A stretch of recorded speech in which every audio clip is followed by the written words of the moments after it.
Hey, welcome to LongShotsTV. I'm your host, TheRhino, and we are the game.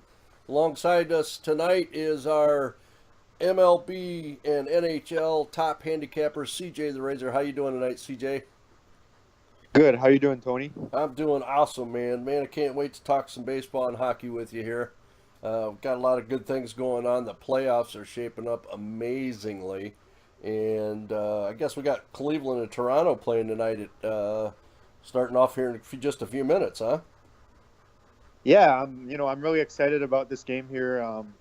It's coming back to Canada, and I've got the game on actually. Just pretty as anxious as anybody else here.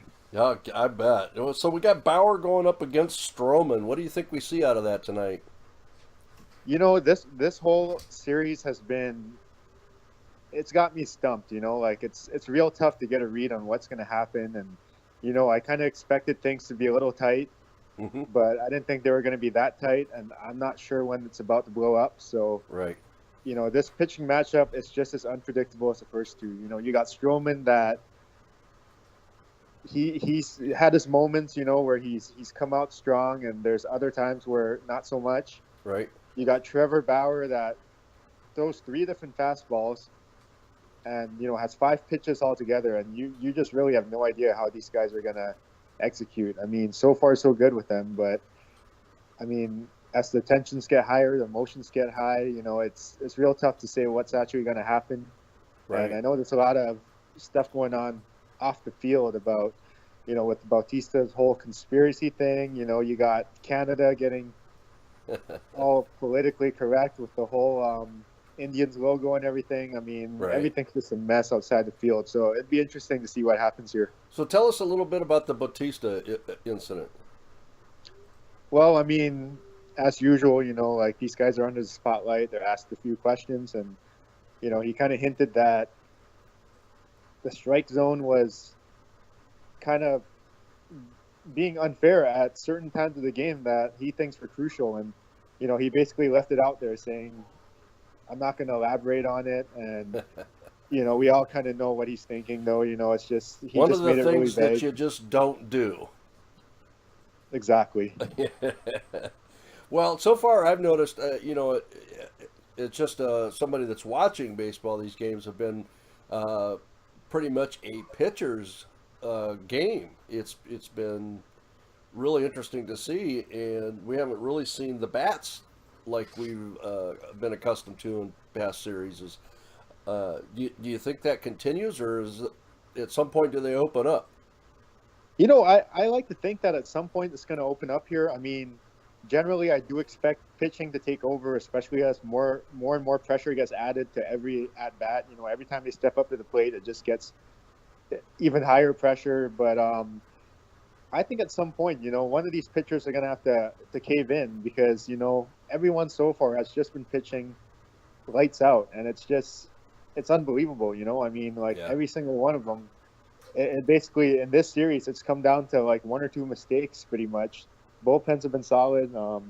Overall, starting pitching has been solid. Like I said, it's just a couple pitches maybe that has led to Cleveland getting the upper hand. But Right. at some point, I think that something's going to happen. I just don't know when. Like what one of these guys are gonna give it up. But I have no idea who it's going to be. If you had to make a lean tonight, CJ, which way would you lean? you know, in terms of betting, I'm the kind of guy that likes to, value is really important to me, and I feel like this is another coin flip game. So if you were to put a gun to my head, I would say Cleveland Indians for sure, just because you're getting a plus 150 of that kind of value, and I Right. don't think home advantage really holds any weight in at this point of the series. So Right. I would say the Cleveland Indians if you were to get me to pick something here. All right. And then tomorrow night at 8 o'clock, we have Jake Arrieta going up against Rich Hill for the Dodgers. Cubs and Dodgers series. This is another great matchup. Boy, I can't tell you how badly I've been into this particular game, this particular series matchup because again, pitching has been phenomenal, bullpen's been phenomenal, and it's another series where those big bats just quite haven't been jumping out. They've been quieted pretty much. What's your take on this series? Well, we've seen everything in the series so far. We're only 2 games in, and we've seen the clutch hitting, we've seen a grand slam, we've seen good pitching, we've seen Kershaw come out and probably have the best pitching outing of his postseason career. Right. And I mean, we've seen a lot of the pitchers do what they're supposed to. And I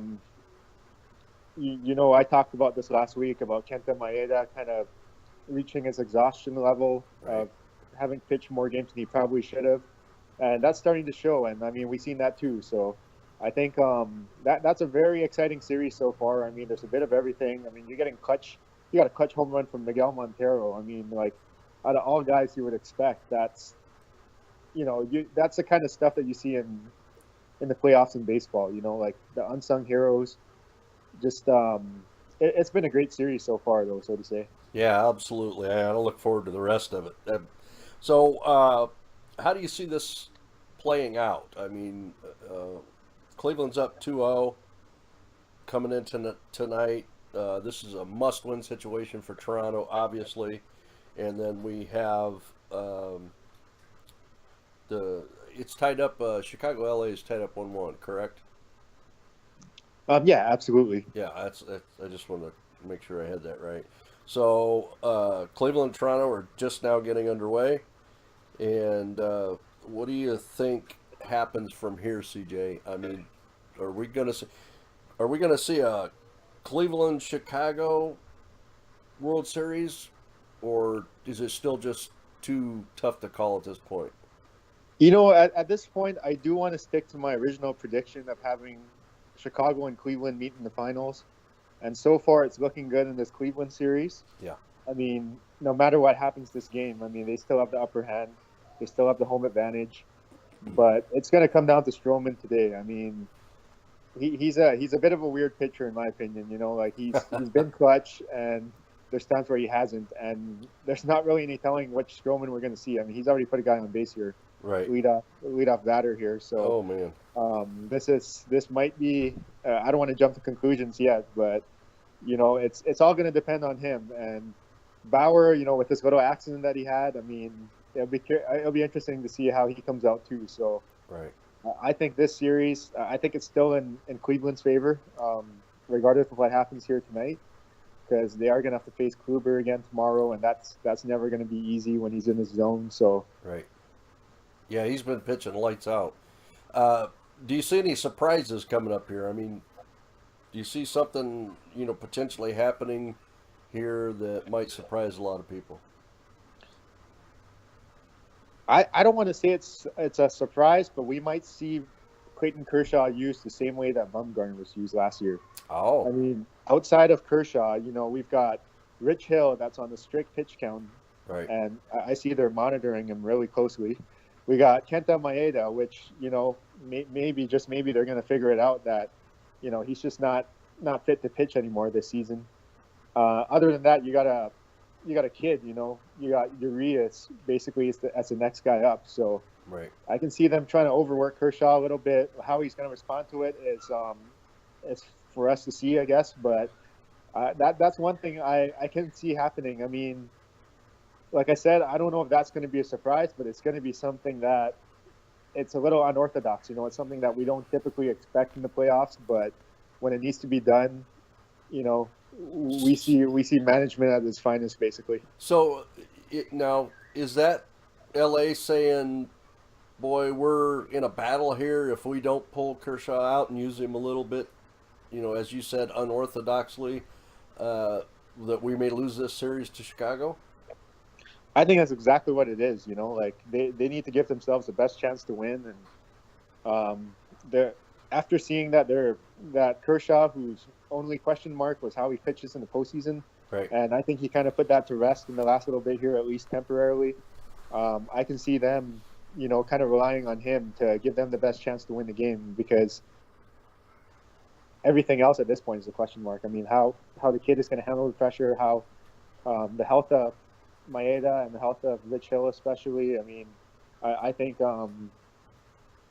it's in the hands of Kershaw, to give him the best chance to win. And I mean, Kenley Jansen's been absolutely solid so far, and he's kind of reached a few heights that he's never been able to reach before in going such a high pitch count and being able to get these 2 inning saves. So, Right. we're gonna see some very strict management here. Okay. Looking forward to it. Okay, we want to jump over to some hockey action. We've only got 4 games going tonight. Tomorrow night there is a full slate. Tonight we've got Colorado at Pittsburgh, San Jose at New York, Rangers and Ottawa at Detroit, and Boston at Winnipeg. All those games are underway. Colorado and Pittsburgh are currently 2-2. That's in the second period. San Jose, New York Rangers. Rangers are up 2-1 in the second. Ottawa, Detroit. In the first period, Detroit's up 2-0, which is kind of a surprise to me. Go Detroit Red Wings. And Boston, Winnipeg, nothing, just underway. So, what are you seeing here so far in this early NHL season, CJ? Is it starting off kind of how you hoped? It's starting off exactly how I hoped because I'm doing pretty well myself. So Yes, you are. I can't complain about that. But I mean, the thing I notice a lot with the early seasons is that structure-wise, teams aren't exactly where they want to be. We saw with Chicago, we saw an own goal with Chicago in the opening night, and I just feel like a lot of defenses, they're not really in sync with one another, and that's why we're getting quite a few overs lately. Right. And I mean, there are a handful of teams that have that down to a pat right now, but I think the majority of the teams are still a little excited, trying to get out there, score goals. That's the main focus, and it's not so much about defensive structure just yet. But I mean, that's going to come in the weeks as the weeks go on in the season. Okay. So, well, we have to talk about the young rookie from Toronto, the Maple Leafs, putting on a show here. His just came up and scored 2 goals in his first game and 1 in his second game. His last name escapes me right now. But you know who I'm talking about, CJ? yeah, Austin Matthews. Actually, Matthews, yes. he scored 4 goals in his first game and 4 goals. I'm sorry. He set a actual NHL record for the most goals scored by a rookie on their opening night. Incredible. So that was definitely the story of the week, and he's spectacular though. He's playing like he's a 27-year-old, and I know he got blanked in the last game, but I mean he's got a really bright future. That guy looks NHL ready more than anyone I've ever seen in their rookie season. Absolutely. And I think the Leafs, they got good things coming. I don't necessarily think it's going to be this year, but they have a lot to look forward to. They got a lot of young stars and they got a good coach. And Right. when, as time goes on, I think they're going to, if they can put less pressure on their team here, they're going to be able to succeed. Yeah, absolutely. It's amazing. That was the story all week, and I think the Leafs are going to be looking up from here on out, so that definitely gives them a boost. Is there any surprise teams that have started off so far this year that you thought maybe, wouldn't necessarily get off to a fast start? It's really early to say, considering most teams have only played a couple of games, but if anything stands out to me, it'd be the Chicago Blackhawks losing their first 2 games of the season. Right. I mean, both games. The reason I'm saying this is because they're a pretty well structured team that has pretty much had the same core ever since their first Stanley Cup 6 years ago. I mean, their first Stanley Cup within their dynasty here, and it's more or less the same core. You would think they would come out with a little bit more structure and just a system that has one step ahead of everyone else. And going against division rivals for the first 3 games of the season, you would think that they kind of have the edge in that, but they really got run over by St. Louis, and then came out against Nashville and still not having a step on them. So, I think if I were to pick a big surprise so far this season, that would be it right there. Okay. What about the Boston Bruins? They were a powerhouse last year. Do you see them being just as strong? Boston, I think they might be on the decline a little bit here, but I do think that they're still going to be contenders in the East. Brad Marchand is kind of taking on a new role here to he all of a sudden now he's the go-to guy for offense. Like he started off his career kind of as an instigator, the kind of guy that just gets under the skin of people and Right. draws penalties and throws you off your game. But now he's starting to realize he's an offensive threat. With nearly 40 goals last year. I mean that guy does have a scoring touch to him. And he started off the season with 5 points. He's tied for first in points in the NHL right now with Connor McDavid from the Oilers. And I think that team's just kind of taking on a new identity. Like some of the tough guys that we're seeing from the Stanley Cup run are either on the decline or not there anymore. And Right. Boston's kind of switched over to a more offensive game. A more skilled puck possession team, more so than just hit everything and just try to defend their way to wins. Okay. What about the Flyers? Flyers were right up there this last year, and do you see them continuing the same, or just you know maybe they're on the decline as well? I think they're gonna finish similar to how they did last year. They got a lot of kids that are on the rise. They got a nice little surprise by Shane Gottisberry last year, and this season they're 1-1. They started off their trip out west. They had a back-to-back to start things off. They won in LA, who's usually a slow team to start anyways, and then they lost in Phoenix in a pretty high octane game, which we did have the over in. But I think this team's they're gonna compete though, because they started off the season with the suspension to Braden Shen, one of their top offensive guys. Right. They got a few new looks in the lineup. They got a couple guys that are injured, and I think when it's all said and done, they got a good system going on over there, and they'll continue to do well. All right. And then the LA Kings out west last year, they were pretty strong up until the end there too. Are they going to be just as dominant this year? I think sad to say, because I am a fan of the way that LA plays, but I think that style is kind of going out of style. Like the whole defense physicality thing has kind of taken a back seat, as we saw last year in the Stanley Cup Finals.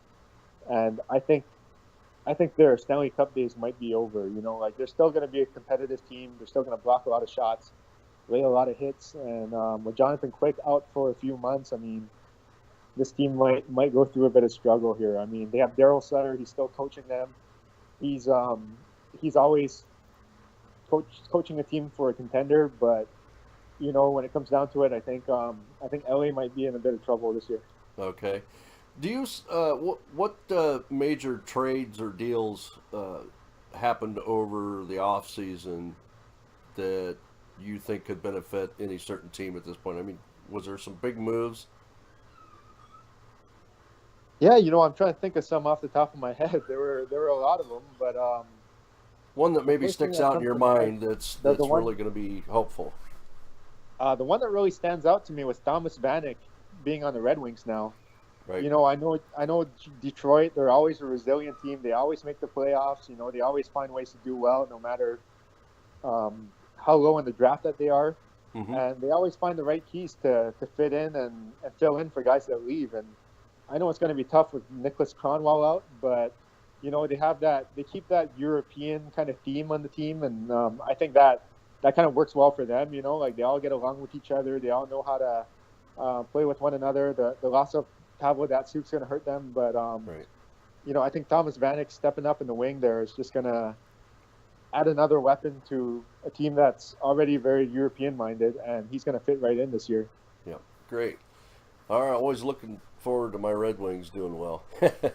Yeah. Gotta be the home here. So, as far, talking about from a standpoint of betting hockey, CJ, I know there's a lot of guys that don't bet hockey. What advice do you give to them as far as any types of strategies or what to look for when it comes to betting hockey? I know right now your record in hockey to start the season is what, 8-1? To start the season, it's actually 7-3 to start the season. Okay, so up about 8, close to 9 units on the season. all right, 7-3 plus 9 units, which is an awesome start. But if you're going to give them some advice on how to, go about betting hockey, what are some of the basics that they need to look for that'll help them out?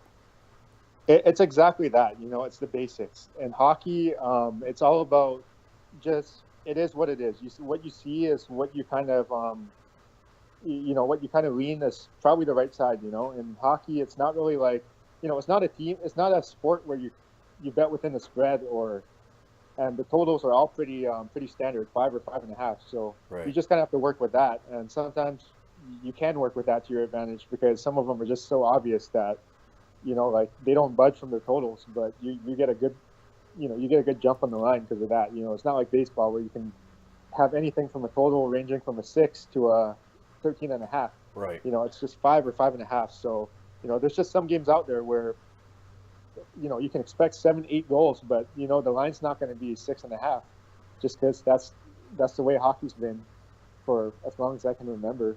All And right. basically, you just got to go with what you feel. If you like the puck line, if you like one team to win over another, that's all it is. It's not a lot of there's not a lot of things you can put on paper. Hockey's a very dynamic sport where one bounce can change everything, and you just kind of Right. have to you just kind of have to cap within what you see. It's not really like Vegas can throw you any curveballs, and apart from travel, like it's to me, it's just a sport where you So guess, but if you trust keep your it simple. intuition, keep it simple. Stick to your intuition, and that's how you do well in hockey. All right. Well, sounds very simple, but unfortunately, that's why, most people that bet hockey or any sport really lose. That's why Vegas is rich and we're not. and Exactly. I mean, the more you know about the sport, the better, and that's why I did a lot of research this summer coming into the preseason, and I think that's why I've done as well as I have, just because I've been looking at patterns and just certain teams and their coaching styles. I mean, to me, coaching's really important. Coaching kind of determines what matchup works well against which team. right. And that's something I have studied and tried to focus on coming into this season. Yeah. Obviously, it takes a lot of time and many hours to do that study preparation and work, even just finding where to find all that information. So it's definitely one of those situations. If you want to bet successfully. My biggest suggestion is to go out and get yourself a handicapper like CJ TheRazor and follow him. He's got some great packages out there. You can find him on trendbetting.com. You can also reach CJ at CJ TheRazor on Twitter. And you can talk to him, and he'll advise you and tell you what you need to do to become a winner in the NHL. All right. Hey, CJ, it's been a great time talking to you as always. We're going to do more of this stuff as the season goes along. Hopefully, we can do it every Monday night and talk a little, a little hockey and definitely baseball up through the World Series.